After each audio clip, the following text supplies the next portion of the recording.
Hello all, అందరికీ నమస్కారం. Welcome to day 13 in our transformation. ఈరోజు మనం చేయబోతున్న వర్కౌట్స్ అయితే లెగ్ వర్కౌట్. ఇప్పుడు మీరు చూస్తున్న వర్కౌట్ అయితే యాక్స్ స్క్వాడ్స్ అంటారు. This is also one type of squats.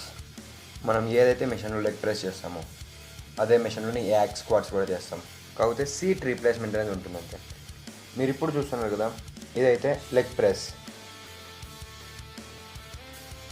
మనం ఈ లెగ్ ప్రెస్ చేసేటప్పుడు చాలా జాగ్రత్తగా ఉండాలి. ఎందుకంటే మనం ఇప్పుడు ఏదైతే లాక్స్ చూపిస్తున్నానో అక్కడ ఆ లాక్స్ అనేవి ఎనీ టైం మీరు మీ చేతిలో అయితే హోల్డ్లోనే పెట్టుకోవాలి. ఎందుకంటే పొరపాటున మీరు ఒకవేళ మీ వెయిట్ని బ్యాలెన్స్ చేయలేను, నా వల్ల ఆ వెయిట్ హోల్డ్ చేయడానికి అవ్వట్లేదు అన్న టైంలో దీంతో అయితే లాక్ చేసేయండి.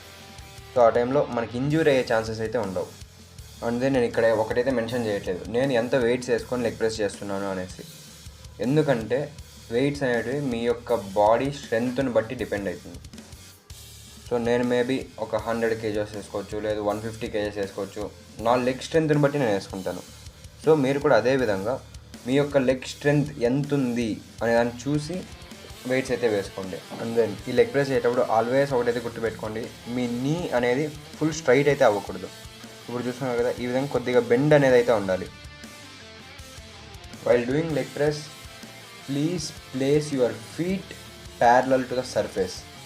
ఎప్పుడైనా సరే మనం మన యొక్క పాదాలని ఫ్లాట్గానే పెట్టి చేయాలి. సో ఆ టైంలోనే మన యొక్క పూర్తి పాదం పైన అయితే ప్రెజర్ అనేది పడుతుంది. ఇప్పుడు మీరు చూస్తున్నారు కదా, ఈ వర్కౌట్ నేమే front leg extension. Front leg extension అంటే మన యొక్క కాలు ముందు భాగంలో ఉన్న మజిల్స్ అనేవి పూర్తిగా యాక్టివేట్ అవుతాయి.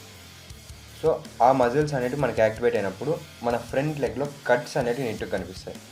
So while performing this workout, please maintain the weights based on your leg strength. And then clearly I'm mentioning 3 sets 10 repetitions. ఇప్పుడు మీరు చూస్తున్న వర్కౌట్ నేమ్ అయితే మాత్రం లెయింగ్ లెగ్ కర్ల్స్ అంటారు. ఎప్పుడైతే మనం మన యొక్క హ్యామ్స్ట్రింగ్ని ట్రైన్ చేస్తామో ఈ యొక్క మిషన్లో, దీన్నే లెయింగ్ లెగ్ కర్ల్ అంటారు. సో మనకి హ్యామ్స్ట్రింగ్ అనేది ప్రతి ఒక్కరికి మ్యాక్సిమం వీక్గానే ఉంటుంది, ఎందుకంటే మనం ఎక్కువ హ్యామ్స్ట్రింగ్ని ట్రైన్ చెయ్యం. సో దానికోసమే హ్యామ్స్ట్రింగ్కి అయినా సరే లో వెయిట్స్తో హై రెపిటేషన్స్ చేస్తే మాత్రం హ్యామ్స్ట్రింగ్ను మనం బాగా టార్గెట్ చేసే ఛాన్సెస్ అయితే ఉంటాయి. ఇంకా మీరు మీ యొక్క ట్రాన్స్ఫర్మేషన్ జర్నీ స్టార్ట్ చేయలేదా? ఇప్పటికైనా లేట్ అయ్యేది ఏం లేదు, నాతో పాటు స్టార్ట్ చేయండి. Let's learn together, grow together.